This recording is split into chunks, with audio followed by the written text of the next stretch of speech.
Entonces, ¿se necesita la calidad de legisladores que tenemos? Esto es algo que yo he hecho hace tiempo. Y mira, el presidente habló de disminuir a 130. Vamos a ver si él logra que sus propios legisladores lo aprueben. Porque la cultura del Estado, eso no funciona. Pero espero que se ejerza un liderazgo y que ciertamente pase.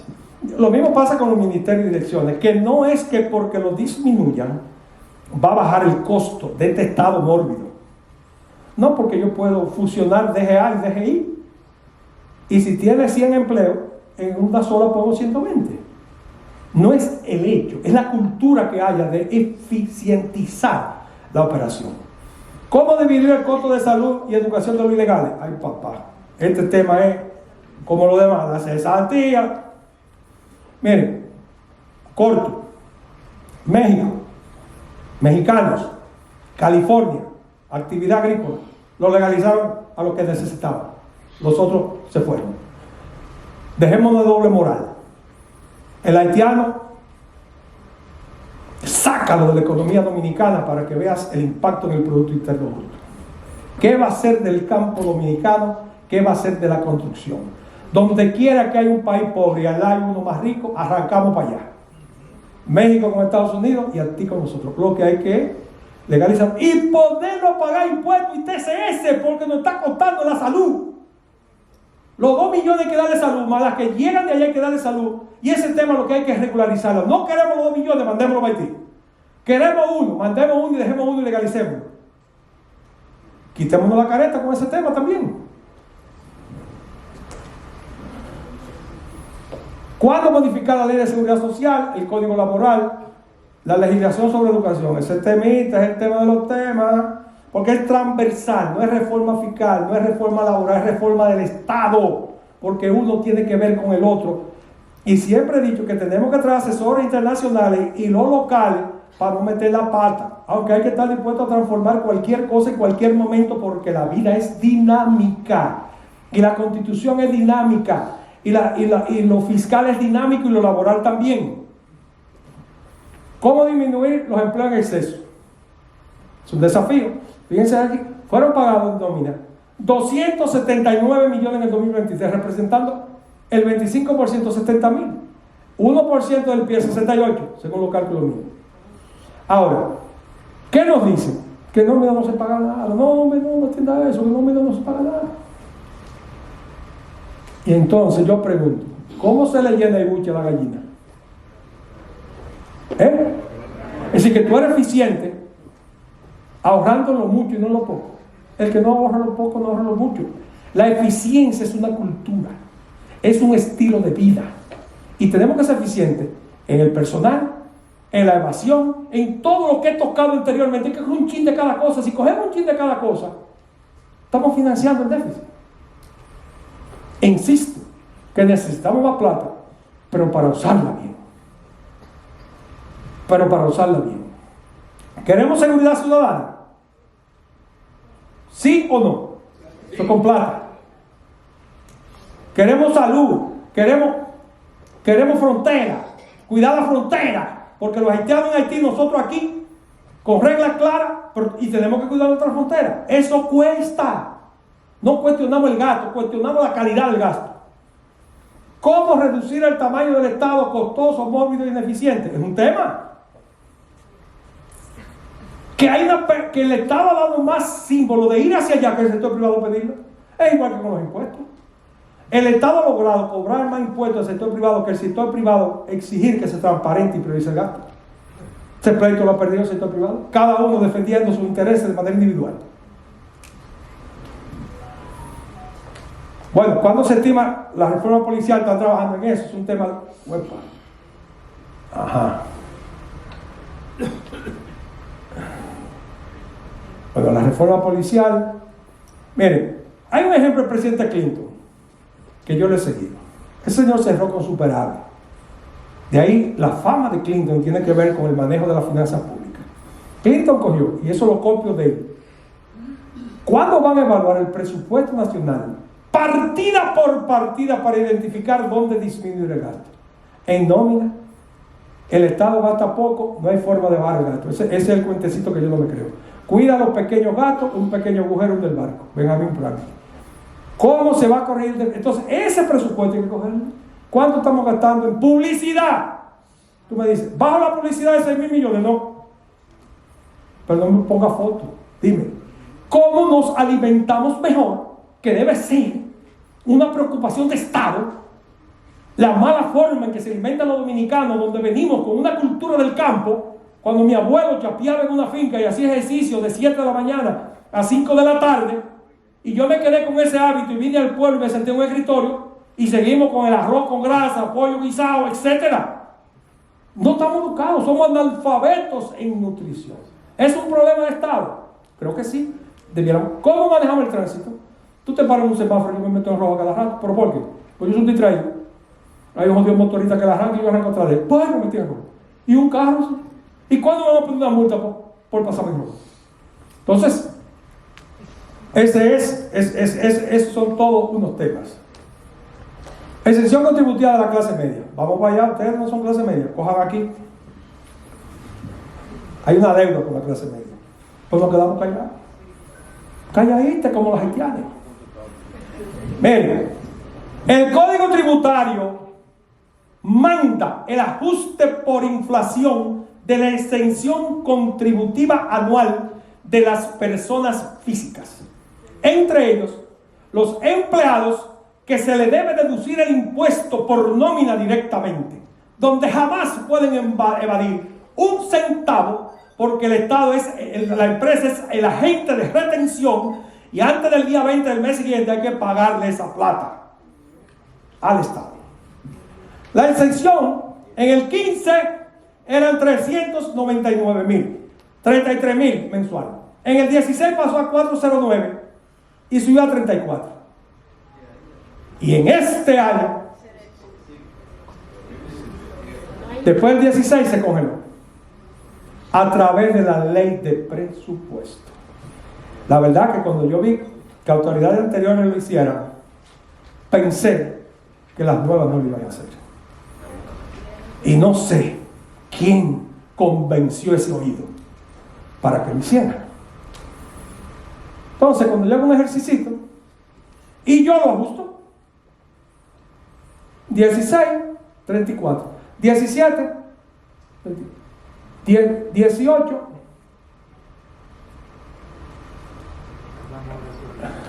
vamos a ver, aquí está. En el 17 son 34, la inflación 1.70, debo ajustar 589, subo 35, esto es mensual, esto es anual. Cuando empiezo a aplicar la inflación del Banco Central, 420, aquí debieran ser 47, 591 anuales y no 416. Es decir, que actualmente se pagan impuestos aproximadamente 14.695 que debieran estar exentos. ¿Y tú dónde estás con eso? Porque al final, ¿saben qué va a pasar? Que la carga no va a ser para la clase baja y la carga no va a ser para la clase alta. Va a ser para ti. ¿Y tú qué? ¿Y tú dónde estás? ¿Y yo dónde estoy? Eso es un ajuste simple, un calculito. Hay una deuda. ¿Qué va a hacer de la reforma? Porque tú me dices sociedades que no hay exención. No hay exención. No hay exención de salario. Pero los salarios son de 100.000, el mínimo. Te permite pagar ITEP, etc. Elusión y evasión es otro temita que nos quieren meter en la misma licuadora y no son lo mismo. Señores, evasión es ilegal. Para disminuir el pago de impuestos puede llevar a la deuda tributaria que actualmente es materia penal. La elusión es legal para disminuir el pago de impuestos. Ejemplo de la elusión: el régimen simplificado de tributación, RCT. Hay unos métodos. La ley te dice, no tienes que llevar contabilidad y testigo de la venta un pago. Págame, no hay más nada. Entonces yo me acojo a eso, al ludo. Lo hice mal. Si tú decides usar la figura del leasing, arrendamiento financiero y no 0 millas, al final el arrendamiento financiero es un gasto, el ITEP te lo adelantas. Absolutamente legal. ¿Cómo se llama lo que hacen los inmuebles? Fideicomisos. Eso es legal.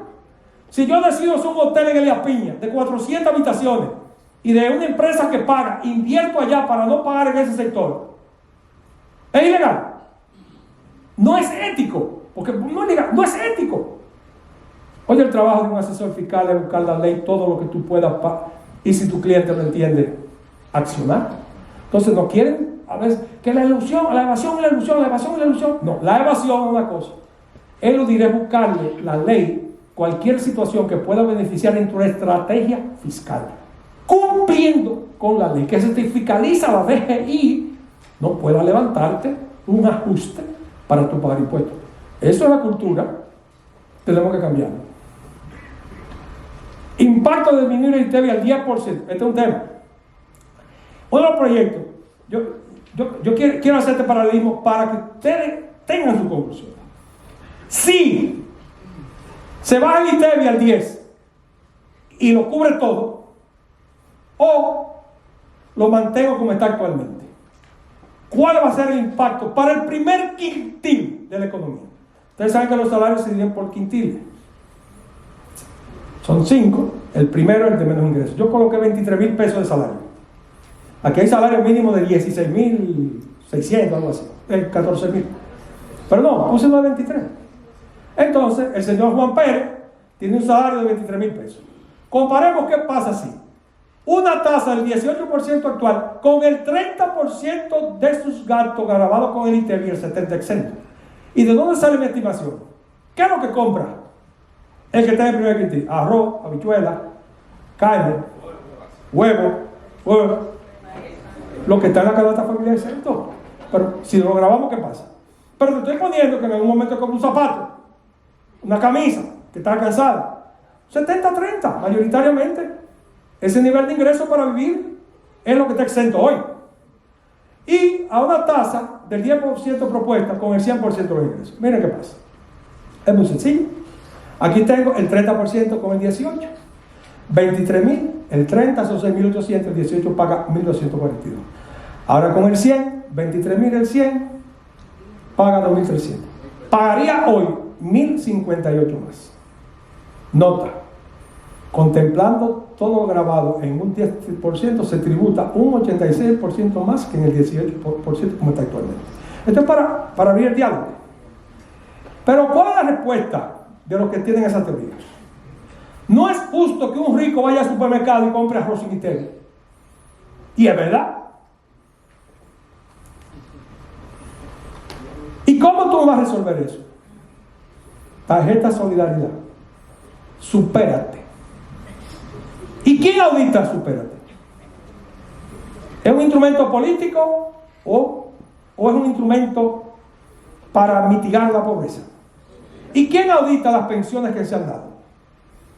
¿Y quién audita las gestiones del sector público? Hay un tema que hay que auditar. Yo no te voy a decir que sí, ni yo te voy a decir que no, pero tengo mis dudas de la capacidad de ponerle toda la economía, que creo que no va a pasar a todo. Porque la medicina con el 18 y el mismo arroz con el 18, no lo sé. Pero ahí tienen, ustedes cojan, suban, bajen, hagámosles carga. A modo de conclusión, ¿cuál será mi rol, mi accionar como ciudadano ante la realidad de la reforma fiscal? ¿Y yo qué? Esa es la pregunta. ¿Qué yo voy a hacer en estas circunstancias como ciudadano? ¿Voy a actuar para mí? ¿Voy a defender mis intereses? ¿Voy a defender los intereses de la colectividad? Me voy a dar cuenta que si yo tengo una vivienda digna y alrededor de mí hay pobreza, yo me jodí en el futuro. ¿O vamos a seguir queriendo tener esa diferencia social en la sociedad dominicana? Mucha gente no teniendo cubiertas sus necesidades básicas. Y concluyo con esto. Estimados amigos, sugiero que nos unamos como diferentes sectores del accionar nacional en procura de lograr una reforma del Estado, pensando en las nuevas generaciones y no en una reforma tributaria, pensando solo en recaudación. Muchas gracias.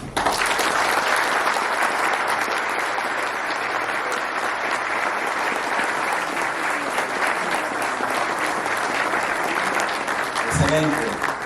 Ahora viene la parte interactiva, la comunicación con ustedes. Hemos distribuido lapiceros para que hagan su pregunta. Hay una joven que tiene un micrófono y también tienen la oportunidad de hacer preguntas directas, no por escrito. Los micrófonos están aquí. Anímense a preguntar lo que quieran preguntar. No sé si la joven ha podido conseguir. Adelante, de ahí. ¿Puede hablar de ahí mismo?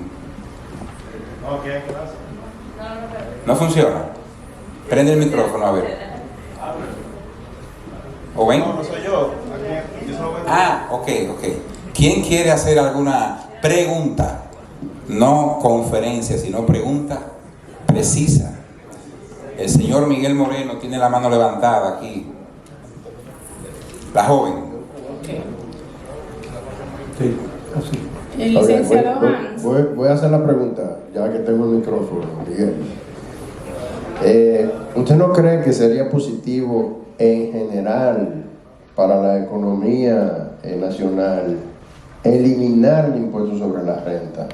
Creo que Dubái tiene ese sistema y eso, el objetivo sería traer transparencia en las empresas, que los estados sean presentados sin problemas, que se puedan implementar inversiones, por ejemplo, en acciones, que ha dado tu trabajo de hacerlo en la República Dominicana, y que venga masivamente la inversión extranjera a crecer la economía nacional. Su opinión al respecto. Bueno, todo es sujeto de estudio. En mi percepción, en la realidad actual de la economía dominicana, no es posible. Sí creo que del 27% que tenemos hay que bajarla al 25%, al 20% y llegar al 15%. Y creo que el mundo se está poniendo de acuerdo para que la tasa sea esta. Si eliminamos la renta, no lo veo en mi visual, tendríamos que buscar otros fondos, porque al final del día el Estado tiene que autofinanciarse. Hay muchos liberalistas de derecha extrema que tienen conceptos de ese tipo y que puede hacer que en unas jurisdicciones funcionen. Creo que traer esto al escenario de hoy, en la realidad dominicana de hoy, por los siguientes 20 años, no sería lo más conveniente para el desarrollo económico de la República Dominicana.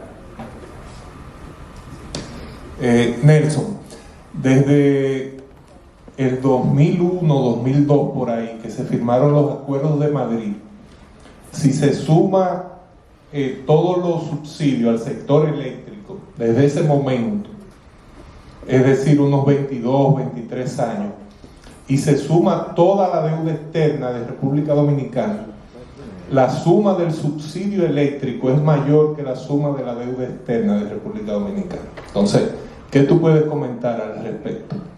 Bueno, no conozco esa data, no lo dudo, y más si lo dices tú, tiene mucho sentido para mí. Quisiera olvidarme de lo que pasó, porque lo que pasó fue un desastre, cómo manejamos esa situación, y lo que espero es que ahora, a través del pacto fiscal, y bueno, el presidente habló ayer de que iba a someter un plan con relación al tema eléctrico. Esperemos que ese tema del déficit se elimine. Al final tenemos que ir a eliminar el tema del déficit eléctrico, y creo que como sociedad nos indiquen las autoridades cuál es la ruta a seguir para lograrlo, con objetivos de corto plazo, de mediano plazo y de largo plazo. Aunque usted no mencionó este punto, licenciado Hans, para nosotros los asesores fiscales es muy importante su opinión acerca de la responsabilidad fiscal que se presume traer la reforma para nosotros los asesores. Sí, ese es un tema que está en discusión, y es un tema que nos corresponde a nosotros sentarnos. Ya el CONACYT, del que fui fundador y soy parte, que es el Consejo Nacional de Asesores Impositivos, tenemos una reunión para tratar ese tema, para evitar que no nos pase lo que sucede cuando quieren importar normativas. Sin embargo, mi recomendación a mis colegas contadores y asesores de impuestos es que orientemos a nuestros clientes a que cumplan con el 100% de sus compromisos fiscales. El país cambió y el riesgo de nuestros clientes también han cambiado. Si hoy te identifican un cliente con delito tributario, gente que todavía hace operaciones vendiendo poliquiera, con una cuenta a nombre de la mujer, a nombre de él, a nombre de la compañía, no lo registran los libros. Desde un escritorio con inteligencia artificial se la ubico en 2 minutos. No llevemos a nuestros clientes ahí, invitémoslos a que transparenten, porque necesitamos un mejor país. Tenemos el compromiso de dejarle un mejor país a la generación que sigue, señores. Quitémonos la careta, transparentémonos nosotros y exijamos la transparencia del Estado. ¿Cuál es el mejor negocio del mundo? Es ese. Entonces, si no asumimos riesgos altos con barbaridades, va a ser difícil que lo puedan penalizar. Sin embargo, tampoco podemos permitir, como asesores de impuestos, que nos quieran tipificar de un delito que no hemos cometido por temas de interpretación. Ahí nos vamos a poner los pantalones y vamos a tener un diálogo sobre ese particular. Sí. Buenas noches. Excelente, Nelson, la disertación. Usted hablaba hace un momento de la inteligencia artificial y precisamente hace una semana yo vi un conferencista internacional precisamente hablando de que aquí en este país se puede combatir la evasión tanto del ITEVIS como del impuesto sobre la renta, que usted muy bien mencionó por dónde anda la evasión, entre un 50 y un 60%, a través de la inteligencia artificial, ya que está tan de moda. Y yo digo también que la DGI, a raíz de esa ley, la 155-17, de lavado de activos, porque muchos creen que el lavado de activos solamente tiene que ver con el tema de las drogas, y cualquier patrimonio que no esté transparentado ante el fisco. Y yo creo que la DGI ahí debe hacer un gran trabajo.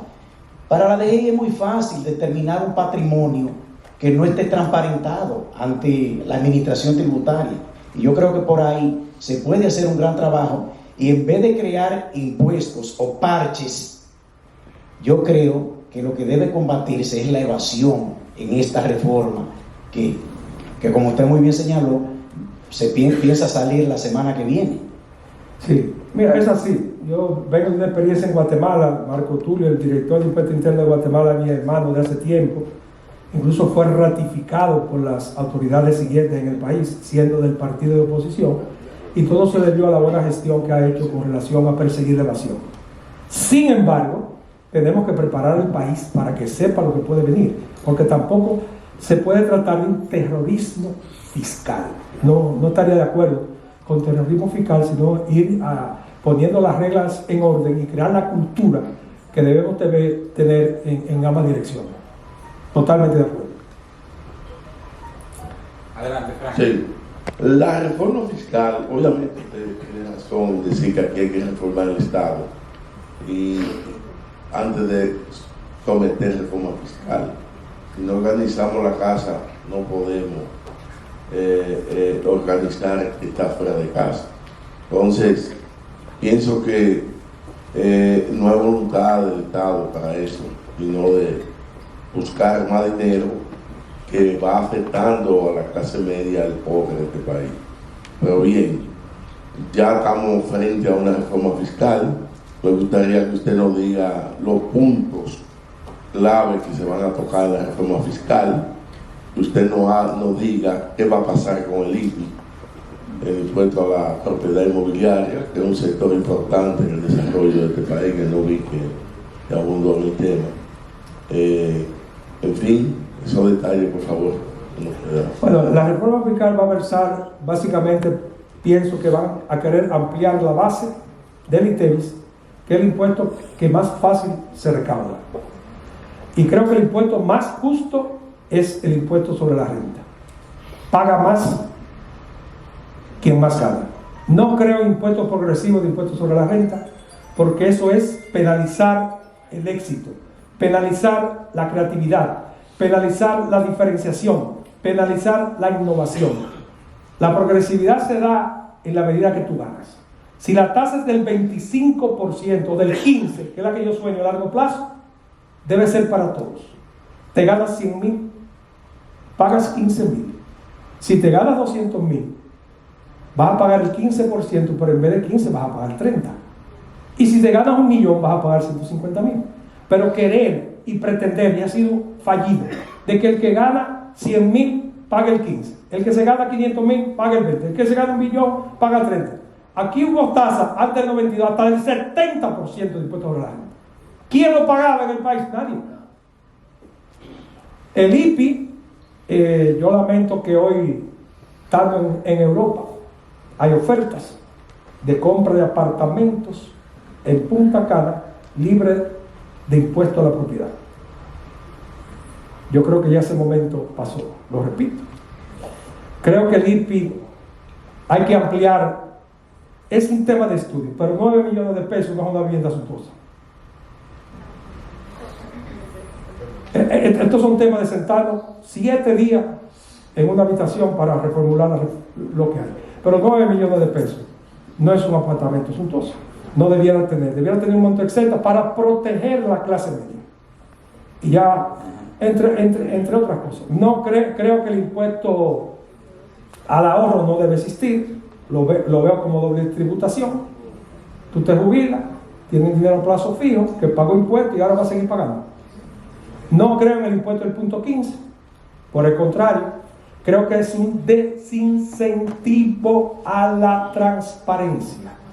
Si tú me preguntas, muy por el contrario, todo el que se transparente tuviera fondos para esos emprendedores a tasas blandas, pero tú tienes que tributar, tú tienes que te inscribir. No que tú eres un emprendedor y vamos a un negocio informal. Tenemos que llevar informalidad. Y sepan que el dinero va a tender a desaparecer. Hoy tú te vas a Ecuador y a un coquero le pide un comprobante fiscal y te lo da con una aplicación en el celular. Cada día el dinero, entonces cada día, señores, el círculo se le va a cerrar a la evasión. Tenemos que estar conscientes de eso. Me juntaba con un amigo, tiene un negocio que vende alimentos especializados y me dice, mira, hay gente que se ha formalizado, yo no me formalizo porque yo no pago impuestos. Mentalidad de pobreza. Digo, yo quisiera que tú pagaras 1 millón de pesos de ITEVI mensual y al final de año de impuestos sobre la renta pague 23 millones. Habrá sido un hombre exitoso. ¿Quién crece en la informalidad? La informalidad pertenece a los pobres o a los ilegales, a los narcotraficantes pertenece la formalidad. Hay que desincentivar la formalidad. El modelo de negocio que hagamos debe estar fundamentado en la transparencia y exigirle al Estado que priorice el gasto y lo eficientice. No encuentro otra vuelta. Ese es un tema de sentarnos 4 días sobre la mesa. Esos tips te doy. Buenas noches. Adelante. ¿Aló? Sí.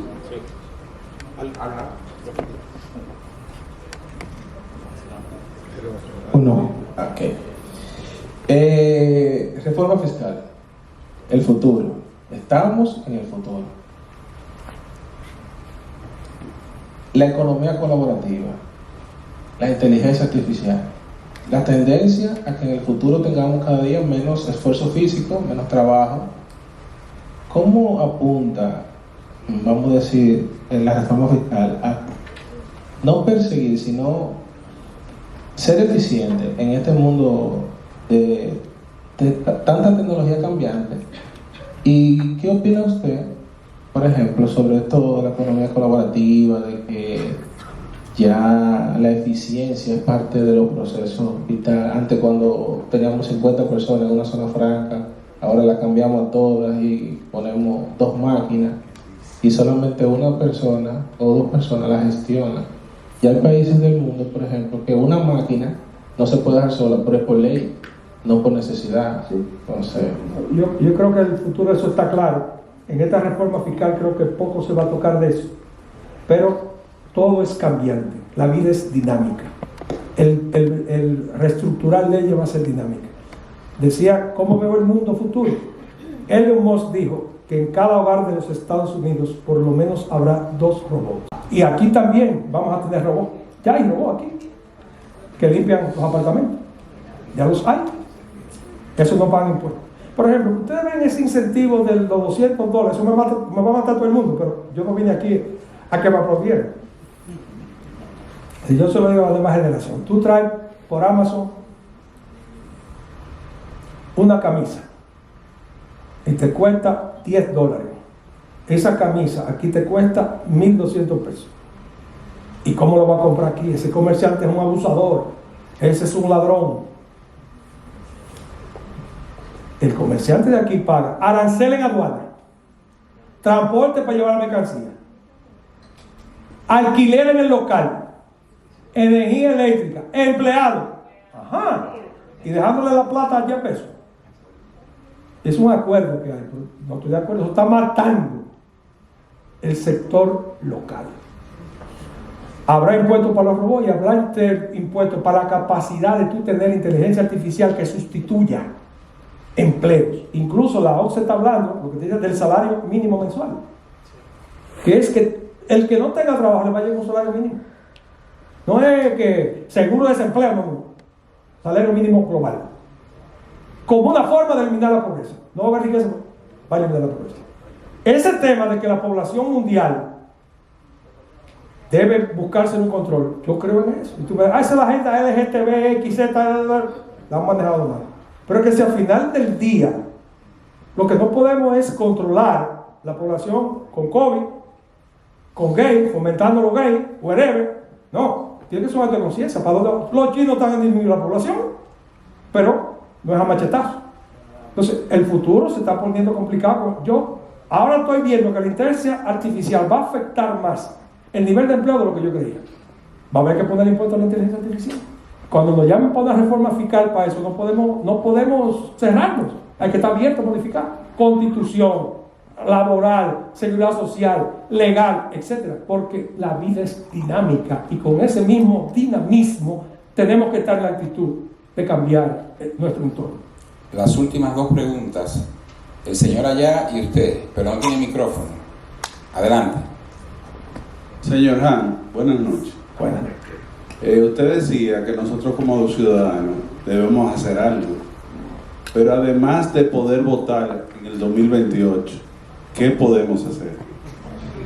Hacer un planteamiento ante las actividades actuales, solicitándole transparencia en los fondos, indicar, además de la reforma fiscal, hacia dónde va la reforma del Estado, hacer un comunicado del grupo de interés que tú perteneces, si eres abogado, si eres médico, si eres ingeniero, si eres comerciante, si eres MIPYME, y pedir un espacio, porque los espacios no se piden, se arrebatan. Con el poder ciudadano y con esa acción ciudadana y pidiéndola con la debida formalidad, exigir ante el proceso y expresar lo que tu sector y tú piensas sobre el accionar nacional. ¿Y yo qué? Es la reflexión. ¿Y yo qué? ¿Qué vamos a hacer? ¿Y la tertulia qué va a hacer? ¿Tiene que ser una oposición a la tertulia? Y los diferentes miembros de la tertulia, que son grupos de interés, hay que pronunciarse. Esa es la invitación. A accionar, a expresarnos, a solicitar, a sugerir y hasta exigir. La última pregunta. Sí, aparte de las exigencias, como usted acaba de decir, por ejemplo, nosotros, yo trabajo para el área hotelera en Punta Plata, hemos sufrido lo que se llama, pudiéramos decir, la desconsideración estatal empresarial, porque en Playa Dorada hay 15 hoteles, de los cuales en estos momentos ya quedan 7 más o menos en operación. ¿Qué ha pasado? Ha habido una transformación de hoteles a inmobiliarios. Apartamentos. Eso es un problema porque entonces la parte del B&B no paga impuestos. Debe pagar impuestos. Lamentablemente. Debe pagar impuestos. Y eso no es complicado, cobrar el impuesto al Airbnb. No lo es. Nosotros lo que quedamos, estamos como quien dice cargando primero con 2 cosas. la carga impositiva y la carga social. Sí. Porque una empresa inmobiliaria contrata 25 empleados para atender 40, 100 apartamentos. En cambio, un hotel de 100 habitaciones contrata 200 empleados. Entonces me gustaría ver su posición y si está ya considerándose en la reforma algo parecido. No, yo creo que a Puerto Plata el incentivo hay que mantenerse. A Santiago hay que mantenerse. Santiago debe convertirse en la ciudad mediterránea del turismo dominicano. Y lo que veo es que el presidente tuvo en Punta Bergantín con Bendice, que los hoteles 2 han empezado a construirse y que, aunque yo soy de Puerto Plata, nacido en Puerto Plata y amo mi provincia, no estoy tan de acuerdo que la autopista del Ámbar se haga con recursos del Estado, sino con una alianza público-privada, porque tenemos la de la montaña y la de Navarrete. Y en mi lógica elemental, por el nivel de prioridad nacional que hay, como que debieran ir los fondos a otras obras. Sin embargo, tengo la percepción que el presidente se ha comprometido, sea alianza público-privada o solo el sector público, a hacer la autopista del Ámbar. Porque estar en 30 minutos de Puerto Plata aquí, cuando llegues el barco con 3.000 personas, Santiago se va a ver preñado de turistas. Tiene que prepararse Santiago para el promisorio futuro turístico que tiene esta ciudad. Yo creo que los incentivos hay que mantenerlos y que ustedes, como ese sector, acérquense a las autoridades, porque la señal que me están dando es de que están al lado de Puerto Plata. Ya incluso Rainieri estuvo en Puerto Plata y dije, yo me metí aquí, de Punta Cana va a Puerto Plata. Si le quitan el incentivo aquí, lo coge aquí.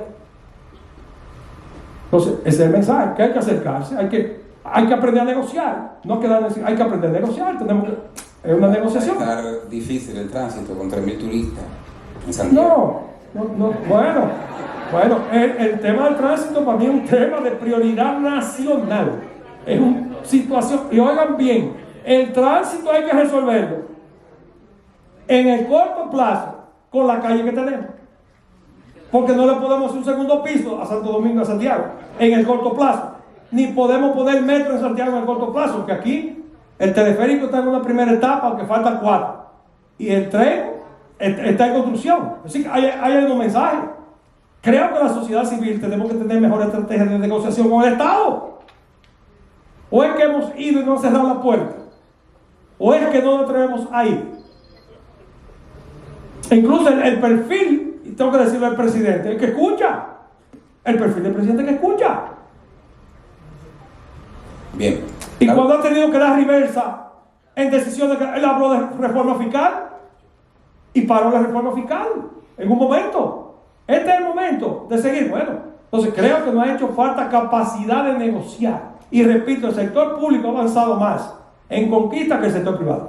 Porque nosotros, de forma individual, queremos resolver los problemas y así no se resuelven los problemas para la siguiente generación. La última pregunta, el señor aquí. Buenas. Doctor Jan, yo quisiera saber, ahora en octubre ya se vence el del CAFTA y veo que el gobierno no ha tomado ninguna decisión ya a las puertas de una reforma tributaria cuando empiezan a caerse todos esos incentivos hacia los productos de primera necesidad. Entonces, quisiera saber qué ha pensado el gobierno con respecto a ese impacto de la reforma tributaria en el ITEP cuando ya el del CAFTA se acaba en octubre. Son dos temas separados. La reforma tributaria es un tema y el CAFTA es otro. Eso hace 20 años. ¿Dónde estaban los sectores hace 20 años, 19, 18? Lo vamos a dejar para ahora hablar. It's too late, dicen ustedes los americanos. Es tan tarde, volvemos a lo mismo.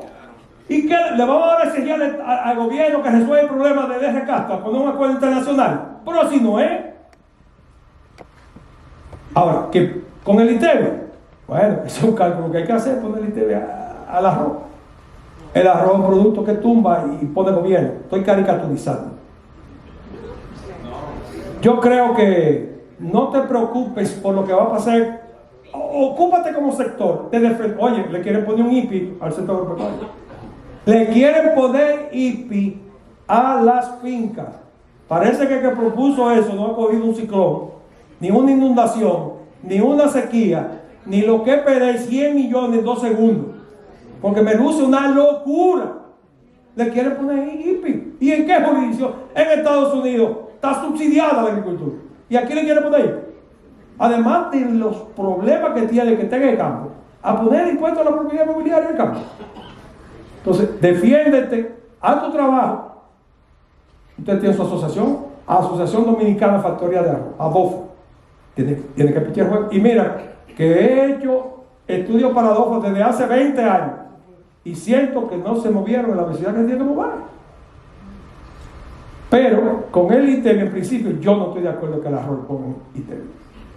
Por lo fundamental que es de la bandera, es de 2 colores. Bien. Señores, muchas gracias por la tolerancia. Muchas gracias a todos. Un aplauso final y sigan a la tertulia. Tertulia.com.